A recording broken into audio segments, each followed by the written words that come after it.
Hey guys, good morning, Creator Mom. So, what's interesting about life is that, know, is our mind, right?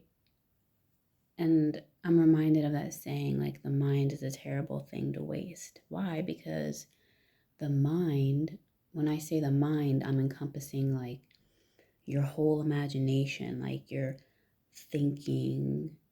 Because when you think, you also imagine, right? We kind of see in pictures. And we can choose actually where to go in our minds. We can choose where to dwell.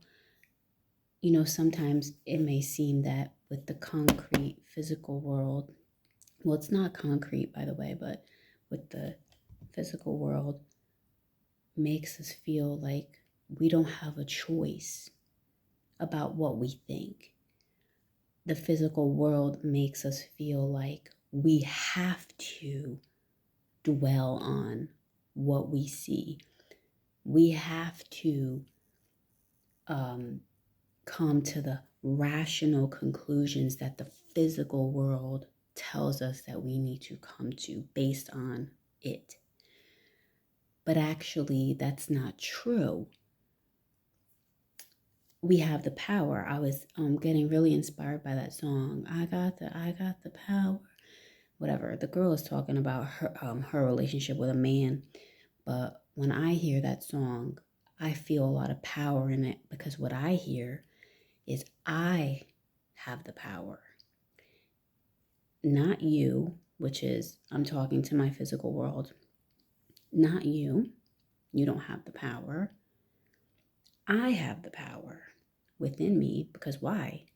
Because I have the power of belief. I have the power of choice on what I meditate on. That's true power.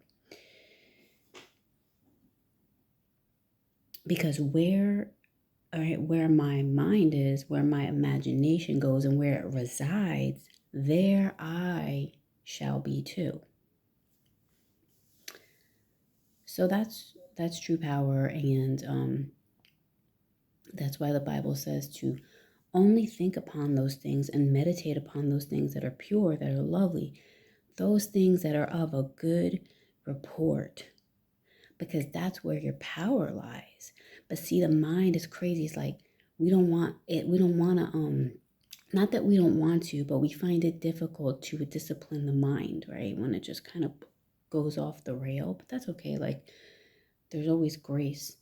I think there's always time. There's always like, we can pick ourselves back up and get back on where we want to be, you know.